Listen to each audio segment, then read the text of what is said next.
Hello guys, welcome back to Y shires. Myself मिल्सी। और इस वाले वीडियो में हम पार्ट नंबर 3 कंप्लीट करने वाले हैं, चैप्टर नंबर 4 का। क्लास 10th की हिस्ट्री एनसीईआरटी चल रही है guys, the age of industrialization. सबसे पहले वाले वीडियो में हमने आपको बताने की कोशिश करी the concept of proto industrialization. फिर वहाँ से हमने स्टार्ट करा कि ये फैक्ट्रीज़ कैसे डेवलप होना शुरू हुई। एंड अर्लियर लेवल पे आप देखोगे तो कॉटन सबसे ज़्यादा डिमांड में था। उसके बाद मैंने आपको ये पिछले वाले वीडियो में मैंने बताया था। ओके, नहीं देखा है तो आप उसको देख के आना। राइट, रिचर्ड आर्कराइट ने कॉटन मिल को क्रिएट करा था, जो उस टाइम पे सबसे ज़्यादा अगर कोई जो रॉ मटेरियल डिमांड में था तो वो क्या था, कॉटन। एंड मैंने आपको बताया था कि जो कॉटन की प्रोडक्शन थी वो भी डबल हो गई थी, एकदम एक अपने पीक पे चल रही थी। 2.5 मिलियन से 22 मिलियन पाउंड्स हो गई थी उसकी इम्पोर्ट एक्सपोर्ट, जो भी आप एक बार रिकॉल कर लेना। अगेन मैंने आपको 4 एस्पेक्ट बताया था कैसे कैसे जो टेक्नोलॉजिकल चेंजेस हो रहे थे वो। और मोस्ट डायनामिक इंडस्ट्रीज़ अगर मैं बात करूँ ब्रिटेन में, तो वो सबसे पहले कॉटन था। उसके बाद मेटल हो जाता है, iron and metal industry, iron and steel industry की मैं बात करूँ तो, या iron and steel, not iron and metal, iron and steel industries. तो ऑफकोर्स वो भी मेटल में आएंगे। तो सबसे ज़्यादा एक टाइम पे जो रॉ मटेरियल था वो कॉटन, वो एक्सपोर्ट इम्पोर्ट हुआ करता था, ठीक है। उसके बाद में उसकी जगह किसने ले ली, आयरन एंड स्टील ने। Why iron and steel? Just because जिन जिन कंट्रीज़ को इन लोगों ने कॉलोनाइज़ करके रखा था, वहाँ से जो रॉ मटेरियल्स था, क्योंकि क्या है ना कि जो वेस्टर्न वर्ल्ड है, जो यूरोप है उन लोग का, वहाँ पे क्योंकि हमने पहले भी कुछ बुक्स में पढ़ रखा है कि वहाँ पे हम सारे क्रॉप्स को ग्रो नहीं कर सकते, इंडिगो वहाँ पे नहीं कल्टिवेट कर सकते थे। तो इंडिगो उनको यहाँ से चाहिए था। जो टिम्बर है वो वहाँ पे नहीं हो सकता, वो यहाँ पे चाहिए, यहाँ से इन लोगों को चाहिए था, हमारे प्यारे देश भारत से। तो अब इन सारे जो भी ये रॉ मटेरियल्स हैं, जो ये फॉरेस्ट रिसोर्सेज हैं, इनको सप्लाई करने के लिए आपको ट्रांसपोर्ट की तो नीड पड़ेगी ना। विदाउट ट्रांसपोर्ट आप कहाँ से उसको लेके जा पाओगे, सारे के सारे लॉक्स को। लकड़ियों के मोटे मोटे गट्ठर हुआ करते थे, ऐसा तो नहीं है ना कि आप एक लकड़ी भेजोगे उसके बाद एक भेजोगे तो जन्म लग जाएंगे, फिर कभी नहीं जा पाएगा। बट अगेन आप देखोगे कि इस प्रोसेस के लिए वहाँ पे रेलवे की ज़रूरत पड़ी।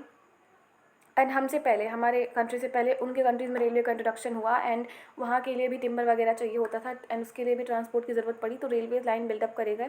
एंड रेलवे बनाने के लिए जो आयरन एंड स्टील इंडस्ट्री है उसका बहुत अच्छा खासा इस्तेमाल करा गया। अगेन उसके बाद मैंने आपको बताने की कोशिश करी थी, सेकेंड वाला एक्सपेक्ट ये था हमारा कि जो टेक्सटाइल इंडस्ट्री थी वो भी अभी तक एक डोमिनेंट सेक्टर रही, नॉट डोमिनेंट, डायनामिक सेक्टर रही। वो इसलिए क्योंकि मैंने आपको बताया था अभी थोड़ी देर पहले कि कॉटन मिल क्रिएट हो गई थी, ठीक है। बट क्या था कि कॉटन मिल जो पुअर पीपल थे वो अफोर्ड नहीं कर पाते थे, राइट। और एंड जो कॉटन मिल जब क्रिएट हुई थी तो ऐसा नहीं था कि जो रूरल जो एम्प्लॉयमेंट है वो ख़त्म हो गई थी, नहीं, बिल्कुल ऐसा भी नहीं था।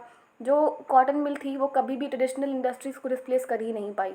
आप देखोगे even in the end of at the end of 19th century, ये वाला जो टाइम पीरियड था, उस टाइम पीरियड में लेस दैन 20% जो पर्सन हुआ करते थे, मैं उस पूरे एरिया की बात कर रही हूँ, ठीक है, वो एंगेज हुआ करते थे टेक्नोलॉजिकल एडवांस इंडस्ट्रियल सेक्टर में। बहुत कम लोग, मतलब सोचो 100% में देखो आप 20% से भी कम लोग जा रहे हैं टेक्नोलॉजी की तरफ। बाकी जो 80+% है, 80% से भी ज़्यादा के लोग हैं, वो अभी भी गांव के ही इलाके में रह करके अपना जो भी चीज़ जो प्रोड्यूस करना है वो कर रहे हैं। अगेन जो वहाँ पे कुछ नए नए इनोवेशंस भी हुए। जो नॉन मैकेनाइज्ड सेक्टर्स थे, जैसे कि फूड प्रोसेसिंग थी, building, pottery, glass work, tanning, furniture making, जो प्रोडक्शन ऑफ इम्प्लीमेंट्स वगैरह थे, ठीक है। ये जो सेक्टर्स थे जो कि नॉन मैकेनाइज्ड सेक्टर थे, उन्होंने देखा कि हमारी ग्रोथ इतनी है तो हम इस लेवल का कोई स्मॉल स्मॉल इनोवेशन कर सकते हैं, ठीक है। वो कहते हैं ना कि जितनी चादर उतनी पैर फैलाओ। तो वही वही वाला कॉन्सेप्ट यहाँ पे लागू होता है कि उन लोग को देखा कि हाँ ठीक है, हमारी ग्रोथ इतनी है तो हम भी कुछ कुछ नॉर्मल सी ऑर्डिनरी या फिर स्मॉल इनोवेशंस हम भी कर सकते हैं। तो वहाँ पे भी कुछ कुछ इनोवेशंस हुए, राइट। एंड लास्ट में मैंने आपको बताने की कोशिश करी थी कि ये जो ये ईटी पॉल थे, मैंने आपको जो स्टार्टिंग में इमेज दिखाई थी फर्स्ट वाले लेक्चर में, अगर आपको याद हो तो या तो एक बार रिकॉल करो या फिर एक बार वो वीडियो देख करके आओ। वहाँ पे उनने ये वर्ड यूज़ करा कि जो एडवांसमेंट हुई है, जो टेक्नोलॉजिकल एडवांसमेंट हुई है वो बहुत तेज़ी से हुई है।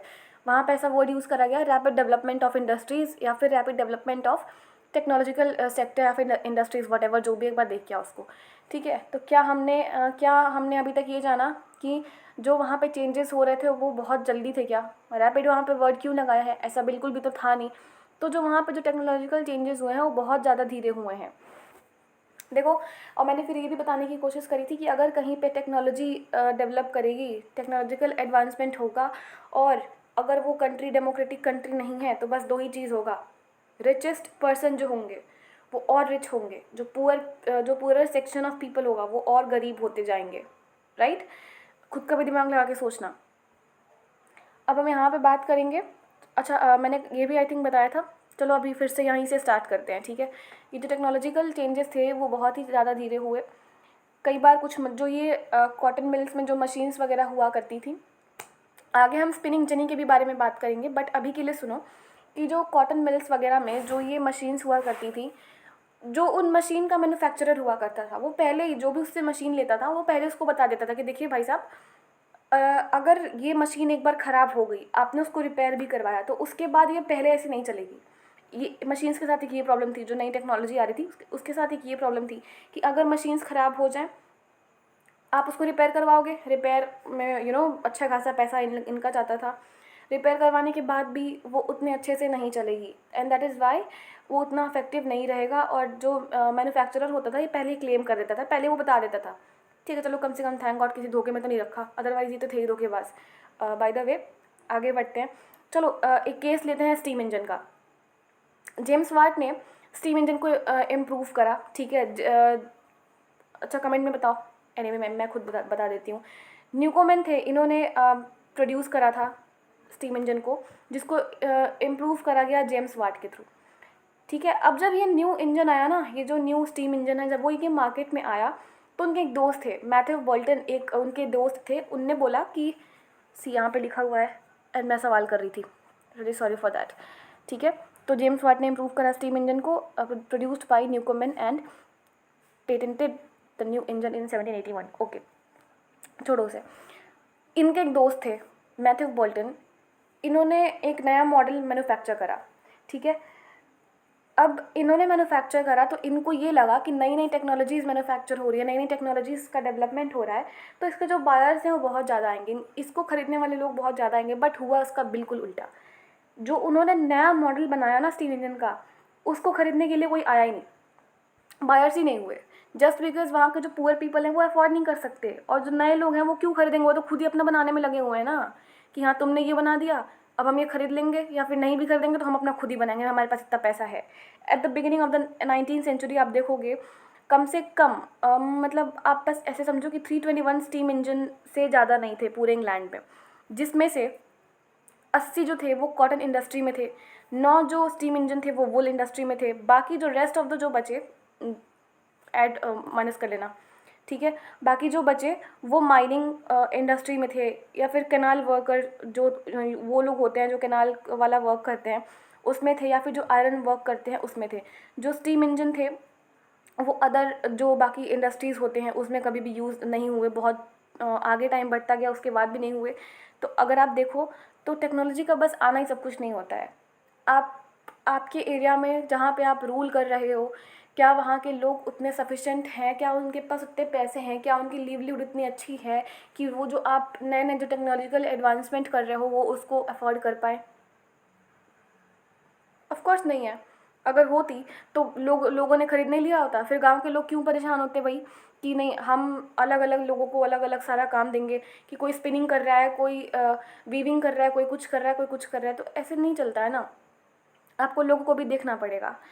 उसके बाद में हिस्टोरियंस जो थे, इन सारी सिचुएशन को देखते हुए ये कंक्लूजन पे वो लोग इस कंक्लूजन पे आए, उन लोगों ने कंक्लूड करा कि जो मिड 19th सेंचुरी का जो वर्कर था वो कभी भी एक मशीन ऑपरेटर था ही नहीं, बल्कि वो एक ट्रेडिशनल क्राफ्ट पर्सन और लेबरर हुआ करता था। तो अभी देखो हिस्टोरियंस का क्या होता है, हिस्टोरियंस को अगर आपको समझना है, फिर अगर आपको हिस्ट्री पढ़नी है, तो कभी भी ना जो हिस्ट्री में जो हिस्टोरियन का व्यू पॉइंट लिखा है ऑफकोर्स पढ़ना, उसका एनालिसिस करना, ठीक है, उसका पॉजिटिव और नेगेटिव साइड दोनों देखना। क्या होता है कि जैसे आज हम अपने पेरेंट्स को, या फिर अगर आज हमारे लिए कुछ इंपॉर्टेंट है, हम जाके अपने मम्मी पापा को बताते हैं कि मम्मी पापा देखो ये हो गया, अब वो उनके लिए इंपॉर्टेंट नहीं है, ठीक है। हम अगर मान लो आप लोग अगर 17 ईयर्स के भी हो, आप लोग को इस एज पे लगा कि हमारे लिए ये बात इंपॉर्टेंट है, तो हम जाके अपने पेरेंट्स को बताएंगे, हो सकता है वो उनके लिए इंपॉर्टेंट ना हो, तो बोले कि नहीं ये सब इंपॉर्टेंट काम नहीं है, पढ़ाई पर ध्यान दो, राइट। तो वही हुआ यहाँ पे, जो हिस्टोरियंस होते हैं वो जो बड़े बड़े जो मान लो बड़े बड़े हिस्टोरियंस हैं, वो जो पार्टी जीत गई है, फॉर एग्जांपल कल की हिस्ट्री में मान लो आज से 100 साल की बात की हिस्ट्री देखो, मतलब आज प्रेजेंट टाइम की हिस्ट्री देखो 100 साल बाद, क्या बोलेंगे लोग? बीजेपी आज इस टाइम पे पावर पे थी, इनने इतने साल रूल करा एंड ऑल। वो लोग कांग्रेस के बारे में कम बताएंगे, राइट? तो वही होता है, जो स्मॉल सेक्टर्स होते हैं, जो छोटे लोग होते हैं, छोटे लोग क्या ना, ये वर्ड सही नहीं है, बट फिर भी आप एक अंडरस्टैंडिंग पॉइंट ऑफ व्यू के लिए आप बस समझ लो, जो स्मॉल सेक्टर्स होते हैं या फिर जो लोग उतने हाईलाइट में नहीं होते हैं, उतने ज़्यादा प्रोग्रेसिव नहीं होते हैं, उनके बारे में जो हिस्टोरियंस हैं ना वो भी बहुत कम लिखते हैं। तो इसीलिए आपको अपना अप्रोच कैसे रखना है, बिल्कुल रेशनल रखना है, आपको दोनों पॉइंट ऑफ व्यू लेकर के चलना है। तो यहाँ पे हिस्टोरियंस ने अपना ये कंक्लूजन दिया कि जो मिड 19th सेंचुरी के वर्कर्स हैं वो एंशियंट या फिर ट्रेडिशनल क्राफ्ट पर्सन या फिर लेबरर हुआ करते थे, ना कि वो लोग जो मशीन जो थे उस पर डिपेंड हुआ करते थे, राइट? अभी आई होप यहाँ तक सारी चीज़ें आपको समझ में आई।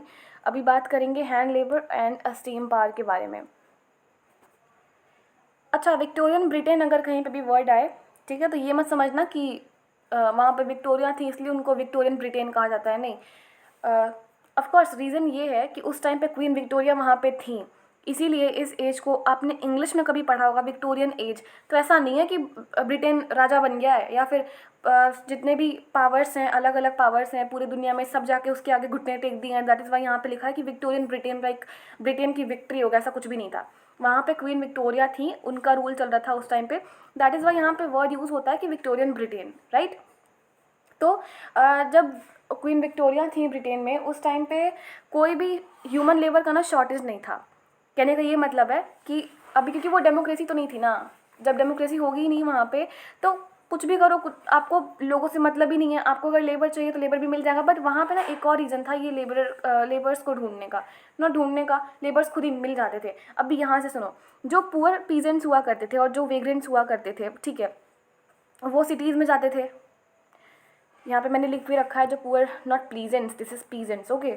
जो पुअर पीजेंट्स हुआ करते थे वो बहुत बड़े नंबर में जाते थे सिटीज़ में। क्यों? क्योंकि उनको अपना जॉब चाहिए होता था, उनके पास जॉब नहीं होती थी, ठीक है। एज विल नो कि जो वर्कर्स हुआ करते थे, अगर वो गांव में काम करेंगे या फिर शहर में काम करेंगे, उनके वेजेस लो ही लो रहेंगे, उनके वेजेस कभी बढ़ते नहीं थे। बढ़ेंगे, ऑब्वियसली बात है, बढ़ेंगे, बट अच्छे खासे नहीं बढ़ेंगे, ठीक है। और वो भी ऐसे बढ़ेंगे कि उनका कोई काम ही नहीं है, बढ़े वो ना बढ़े, वो ना बढ़ने के बराबर ही है, राइट?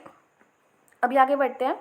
तो जो इंडस्ट्रियलिस्ट जो थे ना, उनको कभी लेबर की प्रॉब्लम हुई नहीं, जस्ट बिकॉज गांव से लोग माइग्रेट कर रहे हैं शहर में और उनको लो वेजेस पे ही रख रहे हैं, उनको हाई वेजेस की नीड नहीं है। अभी देखो, ऐसा नहीं है कि उनको हाई वेजेस की नीड नहीं थी, प्रॉब्लम ये थी कि उनको विलेज में कोई वर्क नहीं था। वर्क नहीं था तो वो लोग माइग्रेट करते थे। अब माइग्रेट करके इतना दूर आए हैं, माइग्रेट करके वहाँ पे बसने नहीं जाते थे, वहाँ पे मतलब हाँ, काम जब तक उनका काम चलेगा उस टाइम पीरियड तक वो लोग वहाँ पे रहेंगे, अदरवाइज़ फिर वहाँ से वो लोग चले आएंगे। और काम, मैं ऐसा क्यों बोल रही हूँ, क्योंकि उस टाइम पे जो काम हुआ करता था ना, वो सीज़न के बेसिस पे हुआ करता था, सीज़न पे बेस्ड था। लाइक विंटर्स में कुछ और काम कर लेंगे लोग, विंटर्स में कुछ और काम करेंगे तो बस वो विंटर्स तक चलेगा।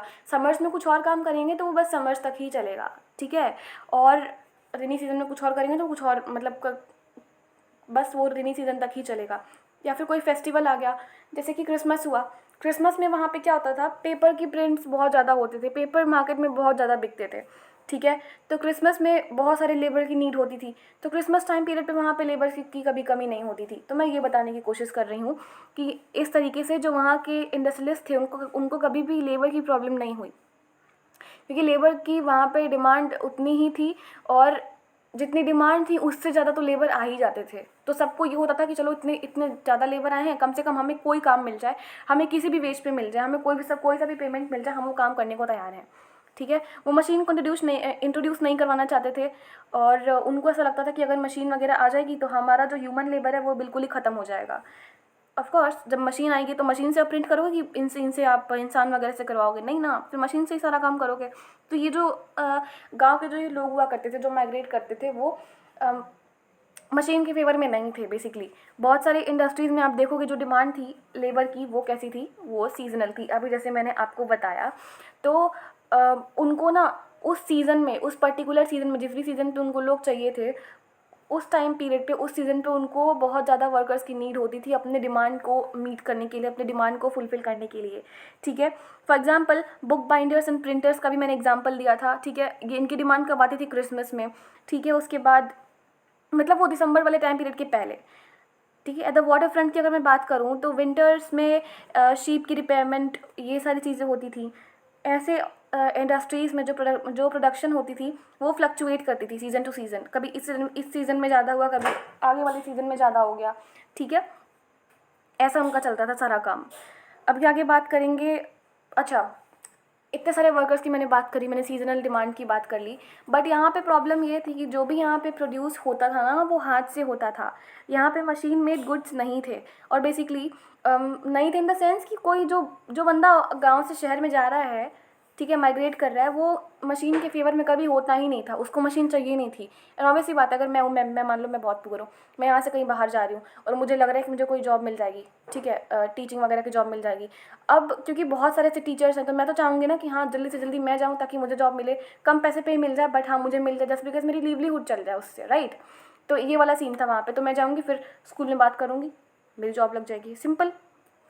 और मैं फिर मुझे प्रॉब्लम होगी ना कि अगर जो सब्जेक्ट मैं टीच कर रही हूँ वही सब्जेक्ट का टीचर कोई और आ जाए तो ऑब्वियसली बात है प्रॉब्लम होगी, ठीक है। तो यहाँ पर सीजनल डिमांड थी, जो प्रोडक्शन था वो बस हैंड लेबर से ही हुआ करता था। In the mid 19th century की अगर मैं बात करूँ ब्रिटेन में, तो कम से कम 500 वैराइटीज़ ऑफ हैमर्स हुआ करते थे, एंड 45 काइंड ऑफ एक्सेस वगैरह हुआ करती थी। ये सारे इक्विपमेंट्स थे उनके पास में, इसकी कोई दिक्कत नहीं थी। जो ऐसे ऐसे उनके पास इक्विपमेंट्स थे जिससे उनको फ़ायदा हो सके, ठीक है। और उनके पास वो इक्विपमेंट्स भी क्यों हुआ करती थी? जस्ट बिकॉज देखो मार्केट में ना डिमांड थी यूनिफॉर्म वगैरह की, जो गुड्स होते हैं उनकी डिमांड थी मास, मतलब लार्ज स्केल पर। और कभी कभी अच्छा डिमांड हो तो वो ठीक है, चलो ठीक है, कोई बात नहीं, डिमांड है हमेशा होती है, मार्केट है तो डिमांड तो होगी ही। बट अगर कोई आके ये डिमांड कर दे कि हमको इस डिज़ाइन का चाहिए, हमको इतनी बारीकी के डिज़ाइन का चाहिए, तो वो प्रॉब्लमेटिक हुआ करता था। तो वो डिज़ाइन करने के लिए, वो कारीगरी करने के लिए उन लोग के पास में कुछ कुछ इक्विपमेंट्स वगैरह हुआ करती थी, उसी का मैंने एग्जांपल आपको दिया। एंड इक्विपमेंट्स भी ऐसी कि इनसे उन सारे इक्विपमेंट्स से किसी का भी नुकसान ना हो, मतलब जो पूरे पीपल जो आ रहे हैं, माइग्रेट कर रहे हैं गाँव से शहर में, उनका कोई नुकसान ना हो। सो 500 वैराइटीज़ ऑफ हैमर्स वगैरह वहाँ पे प्रोड्यूस करे गए, ठीक है। अच्छा सोचो, 500 वैराइटीज़ ऑफ हैमर्स प्रोड्यूस कर रहे हैं, 45 काइंड ऑफ एक्सेस प्रोड्यूस कर रहे हैं, इसके लिए क्या आपको लगेगा, आपको लगता है कि बस लेबर ही काफ़ी होगा? ऑब्वियसली बात है नहीं, बट फिर भी यहाँ पे ह्यूमंस की स्किल रिक्वायरमेंट थी, ठीक है। ह्यूमंस की यहाँ पे ज़्यादा रिक्वायरमेंट थी, एंड इसको भी डेवलप करने के लिए इन लोगों ने किसी भी मैकेनिकल टेक्नोलॉजी की हेल्प नहीं ली। आप देखोगे विक्टोरियन ब्रिटेन में जो अपर क्लास हुआ करता था, मतलब वही जो बॉर्जुआ क्लास के लोग थे, या फिर अपर क्लास उन्हीं को बोलते हैं, जो बॉर्जुआ होते हैं ना उन्हीं को बोलते हैं। और जो एरिस्टोक्रेट्स थे वो भी बस हाथ से बनी हुई चीज़ें ही प्रेफर करते थे पहनना। जो हैंडमेड प्रोडक्ट्स होता था उनको ऐसा लगता था कि जो हैंडमेड कपड़े हैं अगर हम वो पहनेंगे तो वो हमें सिम्बोलाइज़ करेगा हमारा कि कौन सा क्लास है, हम हाई क्लास में, हम हाई क्लास के हैं और ये लोअर क्लास का है। तो वो लोग भी जो हैंड के थ्रू बनता था मटेरियल, चाहे वो क्राफ्ट हुआ या फिर कपड़े हुआ, वो लोग भी वही पहनना प्रेफर करते थे, ठीक है। क्योंकि उनकी जो फिनिशिंग होती थी वो बेटर होती थी। मैंने बताया भी मशीन में क्या क्या प्रॉब्लम्स हुआ करती थी, राइट। तो जो हाथ से बनी है उसकी जो फिनिशिंग थी वो अच्छी हुआ करती थी, इंडिविजुअली प्रोड्यूस्ड हुआ करती थी, केयरफुली डिज़ाइन हुआ करती थी। एंड जो मशीन मेड गुड्स हुआ करते थे वो भी बनते थे, बट वो जो मशीन मेड गुड्स हुआ करते थे वो कॉलोनीज़ पे, जो कॉलोनीज़ होती हैं वहाँ पे एक्सपोर्ट किया जाता था उनका। अब अगर मैं बात करूँ अमेरिका की, तो अमेरिका में हाँ शॉर्टेज ऑफ लेबर था बहुत ज़्यादा, बट ब्रिटेन में ऐसा कोई भी प्रॉब्लम नहीं था, ह्यूमन हैंड की बिल्कुल भी प्रॉब्लम नहीं थी, राइट। तो ये रहा पूरा प्रोसेस। मैंने अमेरिका के बारे में बस एक लाइन बताया थोड़ा सा कि हाँ वहाँ पे प्रॉब्लम थी, शॉर्टेज ऑफ लेबर था, वहाँ पे नीड थी ह्यूमन लेबर की। और यहाँ पे सोचो, एक तरफ में अमेरिका ऐसी कंट्री जहाँ पे ह्यूमन लेबर की शॉर्टेज हो रखी है, एक तरफ ब्रिटेन जैसा कंट्री जहाँ पे ह्यूमन लेबर की कोई भी शॉर्टेज नहीं है, ठीक है। और मतलब शॉर्टेज नहीं इन द सेंस कि वहाँ पे अबंडेंट अमाउंट में जो लेबर है वो हो गया है, वहाँ से ये लोग चाह रहे हैं कि अब लेबर यहाँ से जाए, और यहाँ पे ये लोग लेबर के लिए परेशान हो रहे हैं लोग, ठीक है।